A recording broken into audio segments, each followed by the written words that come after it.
이영건의 잘 사는 경제스쿨 그 14번째 시간입니다. 오늘은 이런 질문이에요. 미국이 금리를 계속 올리면서 우리나라도 금리를 올리고 있는데 이제 유럽도 따라서 금리를 올리고 있는 것 같습니다. 그런데도 불구하고 왜 중국과 일본은 금리를 올리지 않는 거죠? 라는 질문이에요.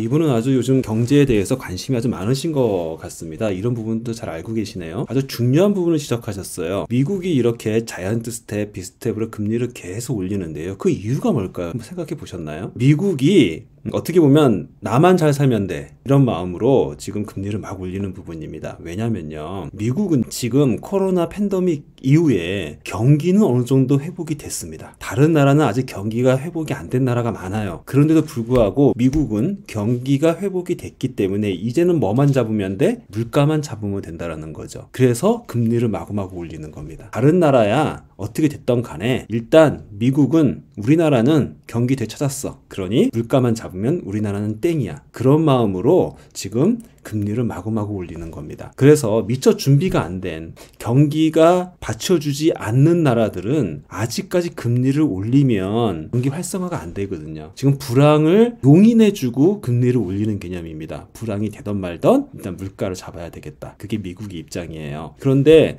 경기 부양이 아직 안 돼 있는 유럽이나 이런 나라들은 금리 안 올리고 싶은데 안 올렸다가는 이 금리 차이 때문에 너무 환차손이 환율의 차이가 심해지기 때문에 경제적 문제가 생기니 어쩔 수 없이 따라서 금리를 올리기 시작을 합니다. 그럼에도 불구하고 끝까지 금리를 못 올리고 있는 두 나라가 있어요. 그게 바로 중국과 일본인데요. 오늘은 그 중에서도 일본에 대해서 좀 말씀을 드리겠습니다. 여러분, 잃어버린 30년이라는 얘기 들어보셨죠? 일본은 30년 전에 이미 미국을 위협할 정도로 경제적으로 잘 나가던 나라입니다. 그런 나라인 일본이 장기 불황에 갇히게 돼버렸어요. 잘 살던 나라다 보니까 또 자국의 내국의 수요도 좋다 보니까 이제 이 정도면 됐어 라는 그런 거에 갇히게 되는 거죠. 그러다 보니까 기업들은 투자를 잘 안 해요. 그리고 국민들은 물건을 잘 안 사요. 이런 악순환이 계속되기 시작을 하는 거죠.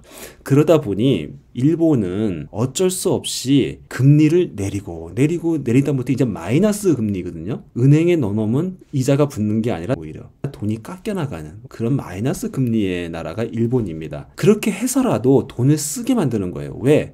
은행에 넣어서 이자가 붙으면 국민들이 돈을 안 쓰니까요.